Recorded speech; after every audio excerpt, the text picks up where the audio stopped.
Nah, berikutnya ini ya pendengar setia kabarnya Ikatan Konsultan Pajak Indonesia atau IKPI sudah membuat peta jalan mengenai penataan profesi konsultan pajak. Misalnya salah satunya adalah tentang pembentukan program pendidikan profesi konsultan pajak.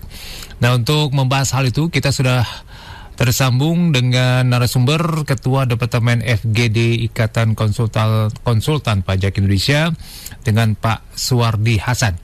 Dan Anda yang ingin bertanya seputar obrolan kita pada sore hari ini Anda bisa langsung WhatsApp di 0812 111 1046. Kita sapa dulu Pak Suwardi Hasan. Selamat sore Pak Suwardi. Selamat sore Mas Nik. Apa kabar? Sehat selalu ya? Sehat selalu. Alhamdulillah. Baiklah, ini Pak Suwardi.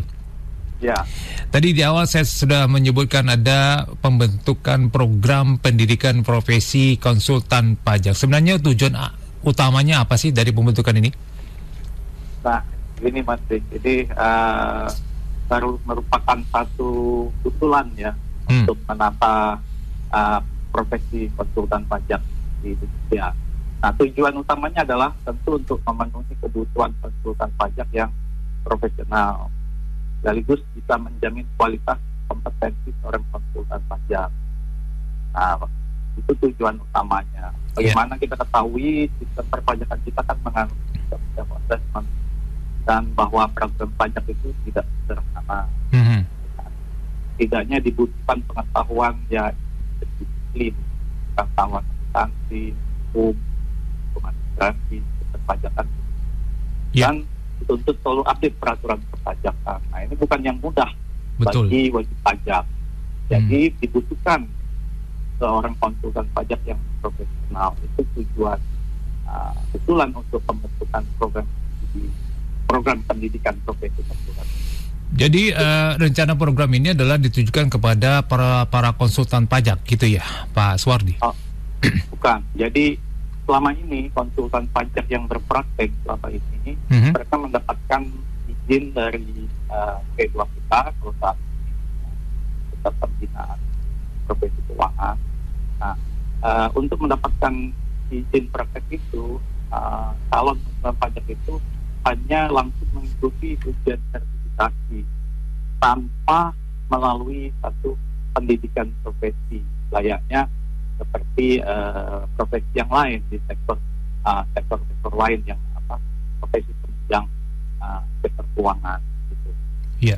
Ya, artinya ya seperti yang Pak Suwardi menyebutkan bahwa ada aturan yang seperti PMK 11 Jungto 175 ya. Itu dianggap belum cukup ya untuk mengatur pendidikan profesi konsultan pajak. Betul. Di PMK tersebut itu memang mengatur tentang profesi konsultan pajak.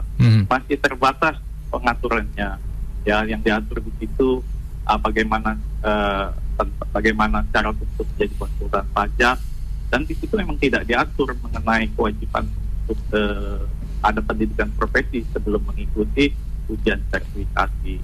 Nah, itu juga diatur juga mengenai PPL ya, pendidikan profesi lanjutan, dan hal-hal seputar itu saja, tetapi belum ada yang mengatur tentang kewajiban pendidikan profesi bagi konsultan pajak. Nah, seterusnya begini Pak Suwardi, bagaimana pentingnya sertifikasi dan pendidikan formal ya bagi profesi konsultan pajak itu dalam sektor keuangan ini? Nah, kita benchmarking pada profesi akuntan. Akuntan itu ada kan pendidikan profesinya. Jadi setiap seorang yang ingin berpraktik sebagai akuntan publik, mereka haruslah menempuh pendidikan profesi. Setelah lulus, mereka mengikuti ujian sertifikasi. Nah, itu seperti akuntan itu seperti itu. Nah, di konsultan pajak itu belum seperti itu. Jadi belum tidak seperti akuntan yang di penunjang sektor keuangan itu. Oke. Nah, selanjutnya nih Pak Suwardi, apa saja langkah-langkah yang diperlukan ya untuk membentuk program pendidikan profesi konsultan pajak nih? Nah, secara internal ini KPI ini melakukan langkah-langkah membentuk satuan tugas dan rencana aksi untuk mendorong adanya program pendidikan profesi di perguruan tinggi. Ya, setidaknya perlu payung hukum berupa Permendikbudristek tentang penyelenggaraan program pendidikan profesi ini.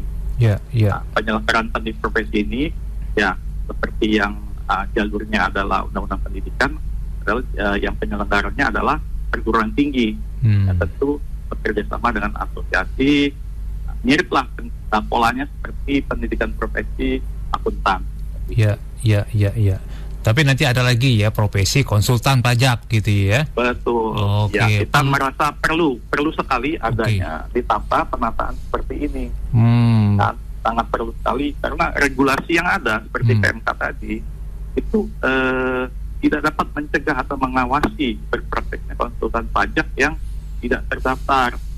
Ya kan? Apalagi fenomena sekarang banyak konsultan pajak yang berpraktek itu baik lokal maupun asing yang tidak terdaftar, yang tidak dapat diawasi oleh otoritas. Iya. Nah, jadi kalau sudah mempunyai istilahnya ijazah, ijazah atau apalah gitu ya, profesi konsultan pajak, berarti bahwa memang dia sudah diakui sebagai konsultan oleh negara sebagai konsultan pajak resmi gitu ya. Betul. Jadi melalui serangkaian pendidikan profesi itu, maka dia idealnya harus diberikan gelar. Gelar sebagai konsultan pajak. Nah, gelar ini secara regulasi ini dilindungin, tidak bisa sembarangan orang menggunakan gelar itu. Baik, ya. Dengan tidak menggunakan gelar dengan tidak melalui suatu jalur ketentuan yang sudah diatur begitu. Ada sanksinya. Nah, kalau sekarang ini kan tidak ada, sehingga siapapun bisa mengklaim sebagai konsultan pajak dengan mungkin ikut kursus tingkat 5 hari, lalu pelatihan itu memberikan gelar yang macam-macam, namanya kita akan bingung melihatnya gitu. Nah, begitu lagi. Iya. Terus Pak Suwardi, bagaimana nih contoh profesi lain yang telah diatur melalui pendidikan profesi oleh Permendikbudristek? Nah, tadi sudah saya singgung contohnya yang paling mendesak itu profesi akuntan. Kan ada Permendikbud nomor 153 tahun 2014 gitu. Itu mengatur tentang penyelenggaraan pendidikan program profesi akuntan. Nah, untuk mendapatkan gelar akuntan itu kan harus mengikuti pendidikan profesi akuntan. Betul. Dan lulus ujiannya PPAK namanya. Nah, kemudian kalau dia mau berpraktik sebagai akuntan publik, maka dia harus mengikuti ujian sertifikasi akuntan publik yang diselenggarakan oleh asosiasi dalam hal ini IAPI. Atau akuntan berpraktik lain mungkin dia mengikuti ujian sertifikasi juga gitu. Jadi seperti itulah tahapannya nantinya ya. Jadi kalau pastinya sudah ada, mungkin Dikbudristek itu tidak akan kesulitan karena tinggal mungkin copy paste saja ininya. Karena kan benchmarkingnya ke tadi pendidikan profesi akuntan. Iya. Makanya perlu juga ya melindungi masyarakat dari konsultan pajak yang tidak kompeten begitu ya. Kira-kira iya, sangat perlu. Tadi sudah saya singgung juga. Tapi kan marak sekali ini konsultan pajak yang berpraktik mengiklankan diri baik lokal maupun asing yang tidak terdaftar. Ini merugikan masyarakat tentunya. Nah, pada dasarnya memberikan perlindungan bagi warga negara adalah kewajiban setiap negara termasuk Indonesia. Betul. Cara melindungi hak dan kewajiban warga negaranya adalah melalui hukum tertulis, yaitu undang-undang. Nah, melalui rangkaian tadi penataan, memang tujuan akhirnya diharapkan ada undang-undang konsultan pajak yang akan melindungi masyarakat dan menata profesi konsultan pajak. Oke. Nah, seterusnya apa saja nih syaratnya untuk dapat menyelenggarakan program pendidikan profesi konsultan pajak yang efektif nih, Pak Suwardi? Nah, kalau bicara mengenai ini sudah tindak lanjut, mungkin sudah pelaksanaan ya. Apa itu pelaksanaan daripada yang efektif dalam penyelenggaraan program pendidikan konsultan pajak ya. Nah, ini menurut saya ya, kita pendidikan profesi yang efektif kita dapat mencontoh seperti yang program profesi akuntan. Ada kerjasama dengan asosiasi profesi dan melibatkan tentunya teman-teman lain, mungkin Kementerian Keuangan dalam hal menyusun kurikulum, pengawasan itu, penyediaan tenaga pengajar yang punya background akademis dan praktisi. Nah ini kita mengikuti pola-pola yang sudah ada saja, yang sudah berjalan. Itu sampai saat ini kan sangat efektif berjalan. Terus ada nggak misalnya tantangan dan hambatan yang mungkin dihadapi lah dalam proses pembentukan program pendidikan ini? Ya, pastinya setiap usaha menuju arah perbaikan pasti tidak mulus ya. Ada saja tantangan atau hambatan yang mungkin dihadapi dalam proses pembentukan program profesi. Ya. Dan peta jalan ini memang harus kita buat dan harus kita realisasikan. Mungkin hambatan itu bisa berupa regulasi, birokrasi, ataupun kemauan politik daripada pemerintah, karena ini kan domainnya regulator. Betul. Pemerintah dalam hal ini Kementerian Pendidikan dan Kebudayaan ya. Itu ada di bola ada di kementerian ini.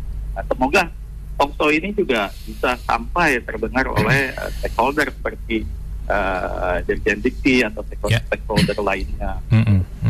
Jadi terdapatlah semacam resistensi gitu ya dari pihak-pihak tertentu terkait dengan kalau resistensi kemungkinan bisa saja ada, karena ini kan akan mengubah suatu menata sesuatu yang selama ini belum terbatas.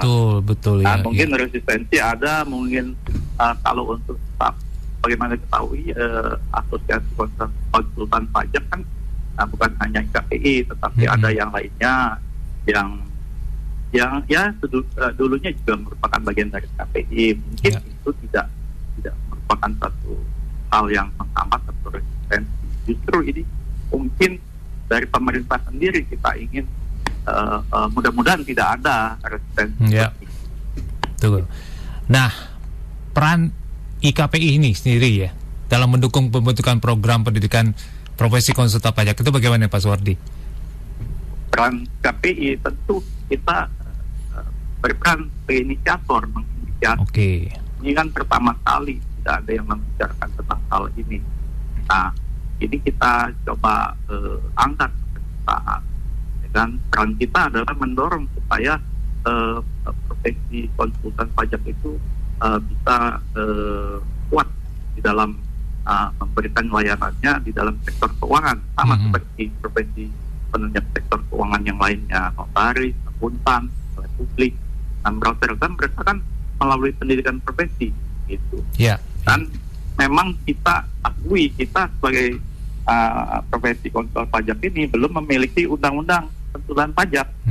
Dan oleh sebab itu dalam penataan ini kita harapkan sekaligus komprehensif bahwa undang-undang konsultan pajak itu dapat diteruskan. Kan sudah ada RUU-nya, tetapi belum berproses lebih lanjut.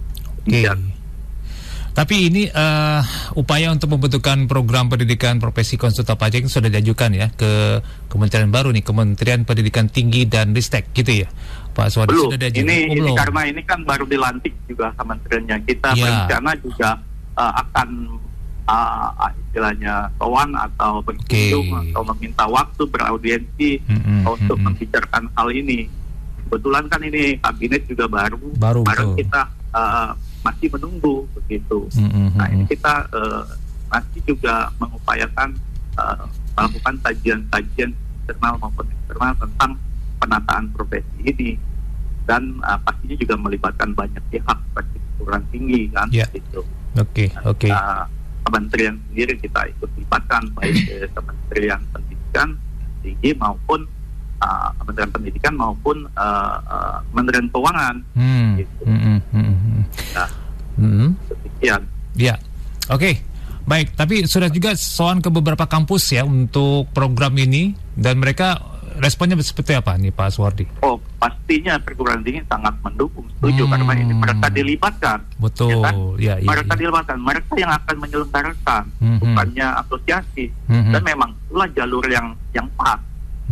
Karena di pendidikan tinggi itu ada pendidikan akademik, ada pendidikan vokasi, ada pendidikan profesi. Ya, betul. Nah, memang ini sesuai dengan undang-undang pendidikan tinggi, dan memang begitu. Dan pastinya perguruan tinggi akan senang dan sangat senang dan terbuka gitu.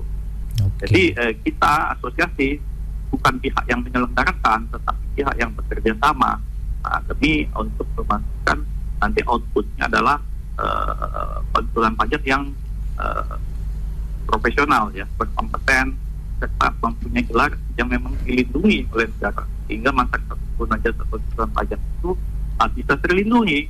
Gitu. Baik.